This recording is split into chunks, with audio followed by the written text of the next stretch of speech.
Hello students, welcome to Physics ji. मेरा नाम है दीपक कुमार पांडे और आज इस वीडियो में हम लोग इलेक्ट्रिसिटी चैप्टर का जो जान है वहां से एक एमसीक्यू प्रीवियस ईयर क्वेश्चन लेके आए हैं। जान जैसे आपका जान किसी न किसी के यहाँ बसता है, उसी तरह इलेक्ट्रिसिटी चैप्टर का जान ओम्स लॉ में बसता है।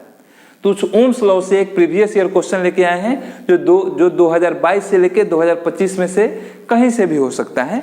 मैं नीचे डाल दूंगा सभी प्रीवियस ईयर क्वेश्चन, और बता इसलिए नहीं रहा हूं कि खोजने के बहाने कम से कम तो प्रीवियस ईयर क्वेश्चन पढ़ोगे। तो देखो बच्चा, तैयारी का सबसे अच्छा तरीका है प्रीवियस ईयर क्वेश्चन बना के फिर बुक पढ़िए, तो आपको पता रहेगा कि किसको नहीं पढ़ना है और किसको ज्यादा पढ़ना है। तो आइए देखिए, यह क्लासिक क्वेश्चन जो कि 2022 से 2025 में कहीं से भी है, आप हमको बताइएगा कहां से है। Use Ohm's law to determine the potential difference across the 3 ohm resistor in the circuit shown in the following diagram। Question देख लिए। अब चलिए ओम्स लॉ का बैकग्राउंड बता दें। बैकग्राउंड ओम्स लॉ एक लाइन में यही है। पोटेंशियल डिफरेंस भी, थोड़ा तो मोटा हो जाओ, V equals to I R, जहां पे V है पोटेंशियल डिफरेंस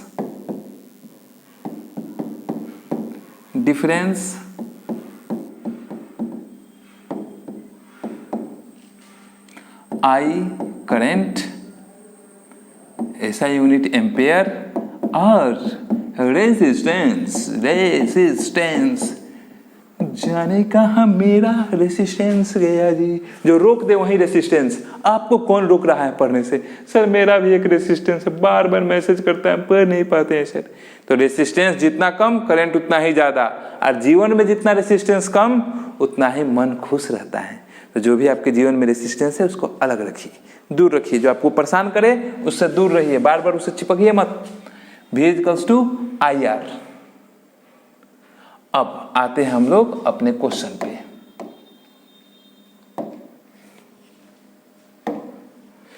यहां पे हम लोग अगर देखें, पोटेंशियल डिफरेंस साफ सुथरा शब्दों में दे दिया है। Potential difference V equals to 2 volt. Resistance कई सारे लगे हुए हैं, और चूंकि सभी रेसिस्टेंस से एक ही करंट जाएगा, देखिए तो करंट चला, यही करंट इससे भी चला, और अगर जितने भी रेसिस्टेंस से सबसे सेम करंट चले तो ये सीरीज में है, और सीरीज में इक्विवेलेंट रेसिस्टेंस सबको जोड़ के आता है, यानी टोटल रेसिस्टेंस इक्विवेलेंट रेसिस्टेंस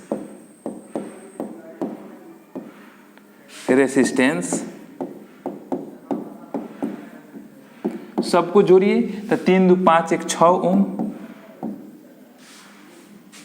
अब ओम्स लॉ लगा के करंट निकालिए। तो हम लोग ओम्स लॉ से क्या जानते हैं? हम लोग जानते हैं V equals to I R, या फिर I इजिकल्स टू V बटा R, यानी V है हमारा 2 और यह है 6, 1/3 एम्पेयर का करंट, यानी यहाँ पे जो करंट फ्लो हो रहा है 1/3 एम्पेयर का। लेकिन क्वेश्चन में हमसे करंट यहाँ पे नहीं पूछा है, हमसे पूछा है कि पोटेंशियल ड्रॉप बताइए 3 ओम वाले रेसिस्टर से इस रेसिस्टर के इस और इस बिंदु के बीच में अगर हम वोल्ट मीटर लगा दें तो उसमें कितना पोटेंशियल डिफरेंस दिखाएगा। याद है ना, सीरीज कनेक्शन में सभी रेसिस्टेंस के लॉन्ग पोटेंशियल डिफरेंस अलग अलग होता है। तो हमको इसमें निकालना है पोटेंशियल ड्रॉप कितना होगा। तो आइए देखते हैं इस पार्टिकुलर रेसिस्टेंस के लिए हमारे पास क्या क्या है। तो इस रेसिस्टेंस से जो करंट जा रहा है वह करंट I अभी हम लोग निकाले हैं 1/3 एम्पियर। इसका रेसिस्टेंस पता है 3 ओम, और हमसे पूछ रहा है कि बताइए पोटेंशियल डिफरेंस। फिर से हम लोग लगाएंगे ओम्स लॉ और कहेंगे कातिया, पता नहीं उसके बाद क्या कहते हैं। V equals to I R, I है 1/3 और R है 3 से 3 जाएगा 1 वोल्ट। तो इसका सही जवाब होगा 1 वोल्ट। उम्मीद करते हैं समझ में आया होगा। हट जाते हैं ताकि आप पूरा सॉल्यूशन एक बार देख लीजिए। तो मिलते हैं नेक्स्ट PYQ में दूसरे क्वेश्चन के साथ। तब तक लगे रहिए, गर्दा उड़ा दीजिए एग्जाम में। Tata, bye bye, love you all.